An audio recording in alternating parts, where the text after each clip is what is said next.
News Channel 10.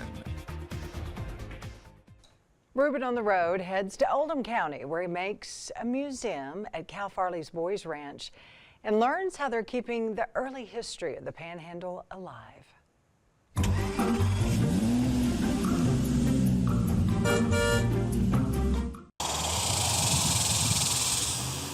The museum was here, but it was actually the Oldham County Courthouse that had been closed since 1915.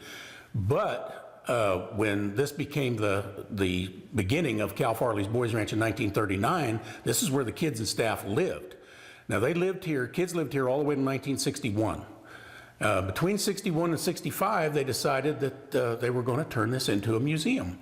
And Cal Farley's son-in-law, Sherm Harriman, started working on it and started gathering up all the items that you see in this museum. And about half of it has to do with the history of Tascosa. The other half has to do with the history of Boys Ranch. And then you've got about 10% of this in here that's just period correct stuff that's been donated over the years. A large barbed wire collection back here. It didn't open until 1965.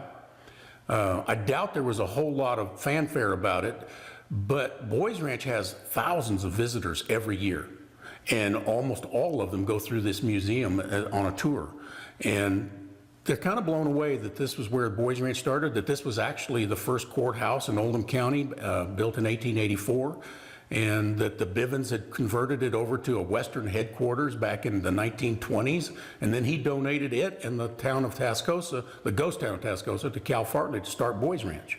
Being one of the first 3 towns in the Texas Panhandle, and most people don't realize that the Texas Panhandle down to the South Plains was the last large area of the continental United States that was settled by European settlers. And there's 2 reasons. The East Texans didn't want to live up here, and the Comanche weren't going to let them live up here anyway. So until the Comanches were put on reservations in 1874, nobody could live here. But the Comancheros who traded with those Comanches knew that this had water, good grass and everything. So when the Comanches were gone, they moved down here. So the history of the Texas Panhandle is a history of an area nearly the size of New England that didn't even start till 11 years after the Civil War was over. And you know, Boys Ranch is supported by private donations. And of course, most of the labor that was done in here was done by the employees of Cal Farley's Boys Ranch.